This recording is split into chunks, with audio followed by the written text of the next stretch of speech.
आज आप लोग के सामने जो कहानी हम लेकर आए हैं, यह कहानी हमारे उत्तर प्रदेश के अलीगढ़ जिले की है। जो लोगों के आज जुबान जुबान पर इस चर्चा का विषय बना हो रहा है और हर न्यूज चैनल में यह छाया हुआ है। और इस कहानी को आप भी सुनेंगे तो आप भी दंग रह जाएंगे कि क्या होने वाला था उस घर में और क्या हो गया। कि आज की जनरेशन, आज के माँ बाप क्या अपने भले के लिए भी ऐसा कर सकते हैं? कुछ ऐसी ही कहानी है और ये हमारे उत्तर प्रदेश राज्य की अलीगढ़ की कहानी है। नमस्कार दोस्तों, गुड मॉर्निंग।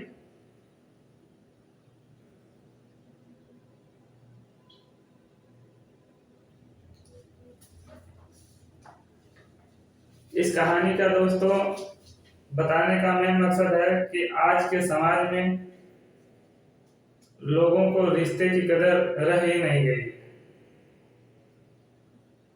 जो कहानी मैं बताने जा रहा था, यह कहानी जो है एक परिवार है जो अलीगढ़ में जिसका घर है, वह अपने बिटिया की शादी अपने ही अलीगढ़ ही जिला में कहीं तय किए थे।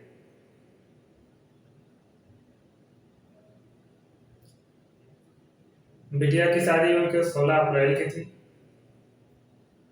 जबकि जो शादी तय हुई थी कुछ दिनों पूर्व में हुई थी। जहां पर शादी तय हुई थी वहां का जो लड़का है उससे भी घर वालों से बात होती थी, जैसे उनके लड़की से बात होती थी, उनके बीवी से बात होती थी। और जो घर के मुखिया हुआ करते हैं, जिनका नाम जितेंद्र बताया गया है, वह अक्सर बेंगलुरु में रह करके कमाई करते थे और घर पे आना जाना उनका कम था। घर पे आना जाना दोस्तों कम था, जबकि घर की देखरेख पूरी तरीके से वह करते थे, ऐसी बात नहीं है। बट कुछ दिनों पहले वह अपनी बिटिया की शादी कहीं पे तय किए थे। जो लड़के यहाँ बताया गया है, जो लड़का था वह घर पे उनके बातें करता था। दोस्तों आपको बताते चले कि लड़का लगभग घर पे 15-15 घंटे बातें करता था। जिस लड़की से उसकी शादी होने वाली थी उस लड़की से कम, बट जो जितेंद्र की बीवी है, जो उनकी सास थी लड़के की, उससे लगभग वो 15-15 घंटे बातें करता था। आज के लोग ऐसे हद तक गिर गए हैं, वो क्या कर जाएंगे किसी को समझ में भी नहीं आ सकता।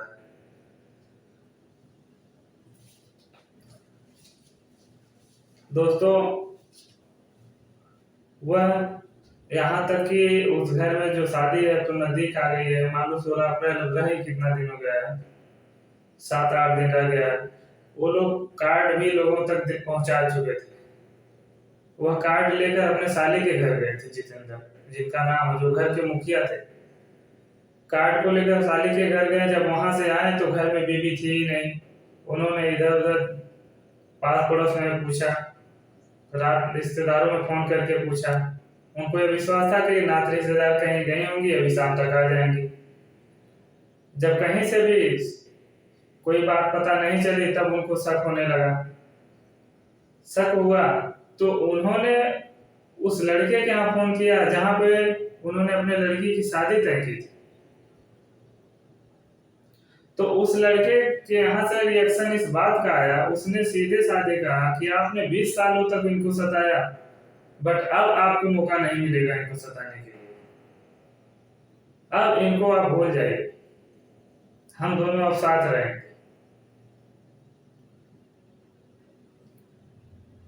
दोस्तों आपको बताते चले कि वह जो लड़का था जिससे उसकी शादी होने वाली थी उनके लड़की की, वह अपने सास को ही लेकर भाग गया।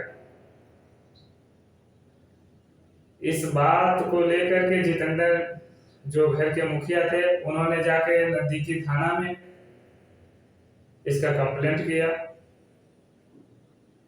तत्काल प्रभाव से वहां के जो पुलिस प्रशासन है वह सत्ते में आकर के और घर के जो मुखिया जितेंद्र हैं उनके बताए गए पे धोखाधड़ी, विश्वासघात और चोरी पर केस दर्ज करके मामला आगे बढ़ा दिया है जांच के लिए। बट दोस्तों आपको बताते चले कि जितेंद्र के बताने के अनुसार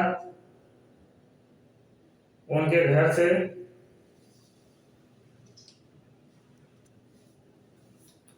से लगभग 3 लाख रुपया नगद, बता रहे थे कि शादी का समय था हमारे घर में, हम उसकी तैयारियां पूरी कर चुके थे, हम घर में नगद ही पैसा रखे हुए थे अपने काम के लिए। उस पैसे को ले गई उनकी बीवी और जो है लगभग 5 लाख रुपए का अनुमान था, गहने को बताए हैं कि इतने तक का गहना जो लेकर के फरार हो चुकी है। कुछ न्यूज के पत्रकार महोदय उनसे उनके लड़की से बातचीत किया, जिस लड़की से उस लड़के की शादी होने वाली थी उससे बात किया, तो उसने बताया कि लड़का हमको कम मम्मी को ज्यादा पसंद कर रहा था, इसलिए वह उनके साथ भाग गई। बट हमें मम्मी मरे या जिए हमें कोई फर्क नहीं पड़ता है, बट वो हमारा पैसा हमारा गाना जो है वापस कर। बट दोस्तों ऐसी घटना समाज के लिए बहुत ही निंदनीय है, जितना निंदा इसकी की जाए कम है, चाहे वो किसी भी समाज की हो, तो चाहे हमारे उत्तर प्रदेश की हो घटना, चाहे हमारे उत्तर प्रदेश में जितने भी जिले हों वहां की हो, या भारत के किसी भी राज्य की घटना हो, ऐसी घटना समाज के लिए बहुत ही घातक है। पुलिस सीसीटीवी, मोबाइल की लोकेशन आदि का सहारा लेकर के उन दोनों की तलाश कर रही है और दावा कर रही है कि जल्द से जल्द यह पुलिस की गिरफ्त में होंगे दोनों सास और दामाद। आपको बताते चले दोस्तों, अगर आप अपने लड़की की शादी कहीं भी किसी भी परिवार में जहां भी आप सेट कर रहे हैं या तय कर रहे हैं, पूरी तरीके से जांच पड़ताल कर करिए कि लड़के का व्यवहार कैसा है, बिहेवियर कैसा है, और अपने परिवार के पर भी खुले तरीके से छूट ना दीजिए, उन पे भी आप पैनी नजर बना के रखिए। अगर वह जितेंद्र नाम का जो शख्स है, अगर वह पूरे तरीके से परिवार में, मान लो बताया गया है न्यूज में कि वह बहुत कम घर पे आते जाते थे, हो सकता है इसकी वजह से उनको ऐसा घटना का सामना करना पड़ा, या घर पे आते जाते तो हर चीज की जानकारी होती, आस पड़ोस से भी जानकारी ऐसी मिल जाती कि आपके घर में ऐसा चल रहा है। बट ना आने का नतीजा देखिए कि बीवी भी गई, दामाद भी चला गया, और जिस बेटी की शादी होने वाली थी वह घर में अभी कुंवारी बैठी है। तो दोस्तों ये समाज है, एक किस हद तक लोग गुजर जाएंगे किसी को कोई अनुमान नहीं है आज के टाइम में। और इस कहानी को आप तक पहुंचाने का मेन उद्देश्य यही है, और किसी को भावनाओं को ठेस पहुंचाना नहीं है हमारा वीडियो बनाने का मेन मकसद है, बस आपको जागरूक करना, सतर्क करना है। आगे कोई और जानकारी मिलेगी दोस्तों तो हम आप तक जरूर साझा करेंगे।